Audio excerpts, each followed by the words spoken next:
Assalamualaikum warahmatullahi wabarakatuh. Kembali lagi di channel Marsha Subiakto.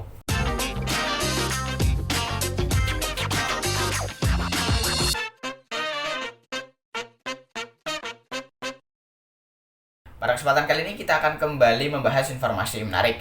Kali ini kembali terkait dengan P3K atau pegawai pemerintah dengan perjanjian kerja.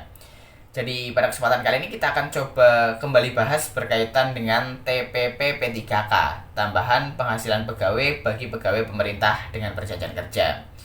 Jadi kemarin sebenarnya sudah agak lama ya, ada berita menarik berkaitan dengan hal tersebut. Ada di salah satu daerah yang formasi P3K untuk jabatan dokter spesialisnya tidak banyak peminat ya.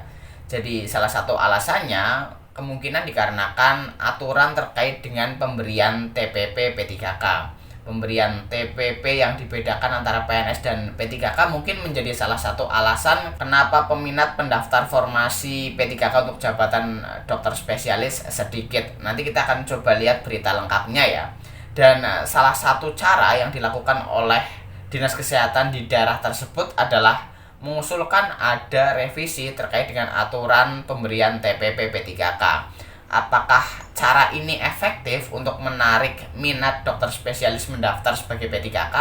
Nanti kita akan coba lihat informasi lengkapnya. Tetapi sebelumnya, kembali lagi saya ingatkan bagi teman-teman yang tertarik ingin membeli buku sebagai bentuk persiapan teman-teman menghadapi seleksi CASN di tahun 2023 ini, baik itu CPNS maupun P3K, teman-teman bisa cek link yang ada di deskripsi video ini. Pada deskripsi video ini sudah saya taruh link yang bisa mengantarkan teman-teman mendapatkan buku yang bagus, buku yang tentunya saya rekomendasikan untuk belajar menghadapi seleksi CASN di tahun 2023 ini. Dan semoga teman-teman diberikan kemudahan dan kelancaran sehingga di tahun 2023 ini teman-teman bisa diberi kesempatan untuk menjadi ASN. Langsung saja kali ini kita akan coba lihat informasinya. Revisi aturan terkait dengan pemberian TPP untuk menarik minat dokter spesialis mendaftar sebagai P3K. Bagi yang penasaran, simak terus. Oke, bismillahirrahmanirrahim. Langsung saja kita mulai. Jadi inilah berita atau informasi berkaitan dengan revisi Pergub ya terkait dengan TPP untuk menarik minat dokter spesialis menjadi P3K. Diberitakan oleh lombokpos.jawapos.com. Judulnya, tarik minat dokter spesialis jadi P3K, Dinkes dorong revisi Pergub TPP.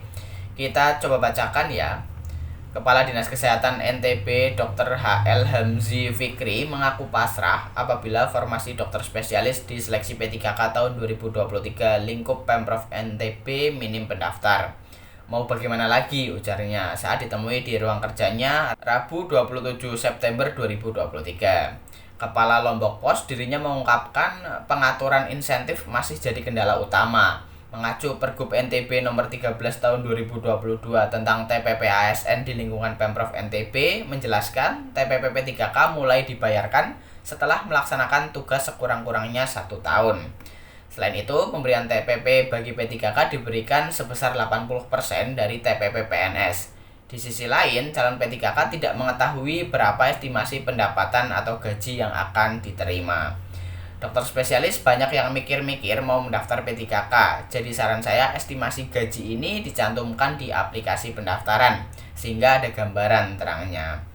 Munculnya aturan tersebut tidak juga memberikan kelonggaran di regulasi yang lain, seperti pemerintah tidak memberi kesempatan kepada dokter spesialis fresh graduate untuk mendaftar.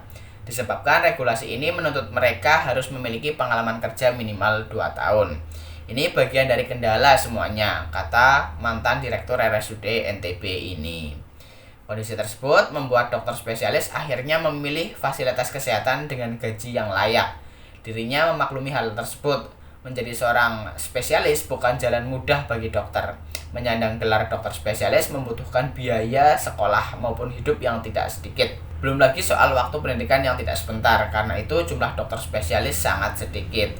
Kendati demikian, jika Pemprov serius terhadap kekurangan dokter spesialis di Bumi Gora, seharusnya Pergub yang ada saat ini bisa ditinjau ulang. Kami berharap aturan ini bisa ditelaah kembali, terutama berkaitan dengan insentifnya, sehingga formasi ini memiliki daya tarik, tegas dia. Bila terus dibiarkan, maka semakin besar ketimpangan akses atau layanan kesehatan kondisi yang dialami NTB saat ini masih jauh dari kata ideal. Jika dilihat dari jumlah pendidikan dan dokter spesialis, rasionya 1:19.000. Artinya, satu dokter spesialis menangani 19.000 jiwa. Standarnya, satu dokter spesialis seharusnya menangani 1.000 jiwa.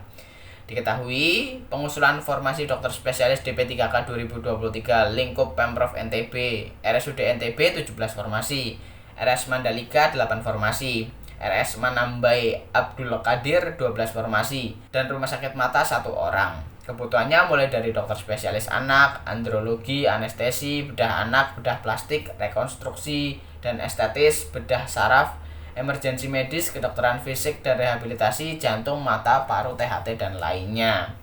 Kepala Badan Kepegawaian Daerah NTB Muhammad Nasir mengatakan pihaknya lebih condong mengusulkan lebih banyak formasi dokter umum, kemudian mencetak dokter umum lulusan CPNS maupun P3K menjadi dokter spesialis. Biar kami di daerah yang menyekolahkan, walaupun butuh waktu tapi ada kepastian di sana, ujarnya. Jadi itulah berita atau informasi berkaitan dengan Dinkes yang mendorong untuk adanya revisi aturan berkaitan dengan pemberian TPP ya, agar para dokter spesialis lebih berminat untuk mendaftar atau menjadi P3K. Jadi mungkin itu informasi yang bisa disampaikan pada kesempatan kali ini. Jika ada tanggapan atau pertanyaan, silahkan tinggalkan di kolom komentar. Terima kasih, mohon maaf bila ada kesalahan. Wassalamualaikum warahmatullahi wabarakatuh.